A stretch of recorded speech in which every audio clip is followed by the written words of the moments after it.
আজি আমি আলোচনা কৰিম ক্লাছ 9 ম্যাথছৰ পৰা এক্সাৰসাইজ 6.1 কোৱেশ্চন নম্বৰ 2 লৈছো বহুত ইম্পৰ্টেন্ট হাফ হিলিতা har বহুত চান্স আছে ঠিক আছে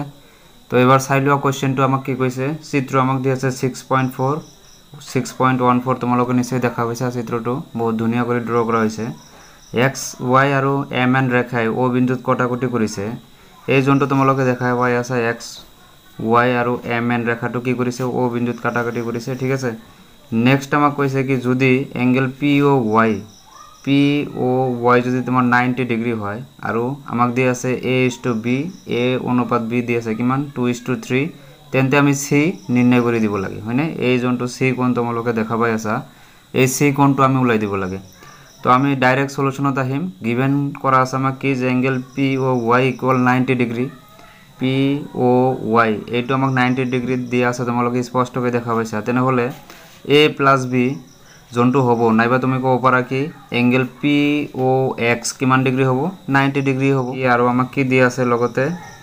A/B ইকুয়াল আমাক দিয়া আছে কি 2:3 ঠিক আছে তো এইটো আমাক দিয়া আছে আমি কি কৰিম ইয়াৰ পৰা ধৰিলাম ঠিক আছে যে কি A ইকুয়াল আমি ধৰিম কি 2x আৰু B ইকুয়াল আমি কি ধৰিম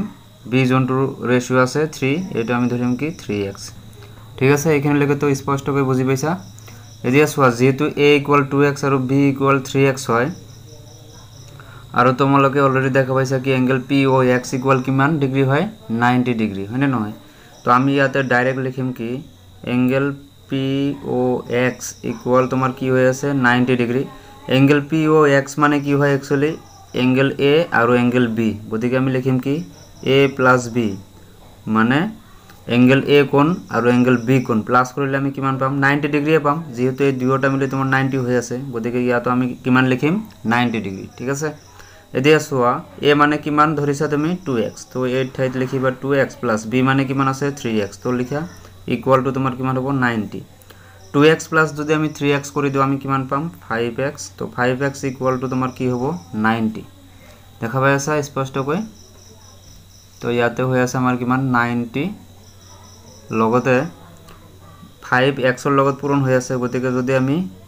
x2 ৰাখি দিও তো 90 কি হ'ব 5 দি হৰণ কৰিব লাগিব 5 9 ৰ ভিতৰত তুমি কেইবাৰ দিব পাৰিবা 1 বাৰ থাকিল তোমাৰ কিমান 4 থাকিল তো 40 হৈ গল 5 8 যা তোমাৰ কিমান হ'ব 40 তো x ৰ ভ্যালুটো তোমাৰ কিমান আহিল হাতত তো x বৰাবৰ তুমি পালা কিমান 18 ডিগ্ৰী তো ইয়াৰ পৰা তোমালোকে তল নোট কৰিবা মই ইয়াতে কৰি দি আছো এতেকে प्रथम अवस्था আমি a এর ভ্যালুটো লম a মানে কি আছিল 2x তো 2 * কি হ'ব 18 কারণ x এর ভ্যালু কিমান পাইছা 18 পাইছা 2 8 যা 16 1 ক্যারি 2 * 1 মানে 2 আর 1 মিলি 36 এর ভ্যালুটো তোমার কিমান আহিল 36 এতে আমি উলাব লাগে কি b এর ভ্যালু ঠিক আছে তো b মানে তোমার কি হবে एक्चुअली তোমালোকে তল নোট ডাউন কৰিবা b মানে দি আছে 3x তো 3 * কি হ'ব 18 ইয়াৰ পৰা সোয়া 3 8 যা তোমার কি হবে 24 2 ক্যারি 3 * 1 মানে 3 আর 2 মিলি 5 তো 54 পালা বীর মান ঠিক আছে 54 ডিগ্রি তার মানে এতে আমি উলাব লাগে কি সির মান তো সির মান যদি উলাব লাগে তো আমি কি ধরে মেতে আসবা x y এডাল কি হয় তোমার এডাল সরল রেখা ঠিক আছে এডাল কি হয় তোমার সরল রেখা x y সরি ইয়াতে x y লিখে না যাব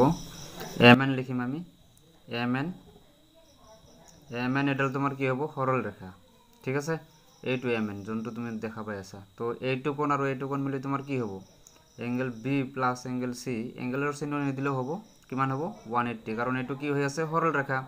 আৰু সৰল ৰেখা হলে তোমাৰ কি হয় 180 কাৰণটো কি ৰৈখিক জুৰিয়া কোণ তো ইয়াতে লিখি দিব লাগিব ৰৈখিক জুৰিয়া কোণ বুলি ঠিক আছে ৰৈখিক জুৰিয়া কোণ এতিয়া সোয়া b এর মান তো তুমি কিমান পাইছা 54 তো ইয়াতে লিখি দিয়া 54 + c = তোমার কি হবে 180 এতে c এর মান যদি আমি উলাওয়ার কারণে ট্রাই করু 54 কে আমি ইফালে পঠাই দিম ইকুয়াল রাইট হ্যান্ড সাইডত -54 হৈ যাব -2 কৰি দিয়া 10 এৰ পৰা 4 গলে কিমান থাকে 6 ইয়াতে থাকিব কিমান 7 7 এর পৰা 2 গলে সৰি 7 এৰ পৰা 5 গলে কিমান থাকে 2 আৰু ইয়াতে 1 তো c এর ভ্যালুটো আমি কিমান পালো 126 নিশ্চয় বুজি পাইছা তো নোট ডাউন কৰিবা তোমালোকে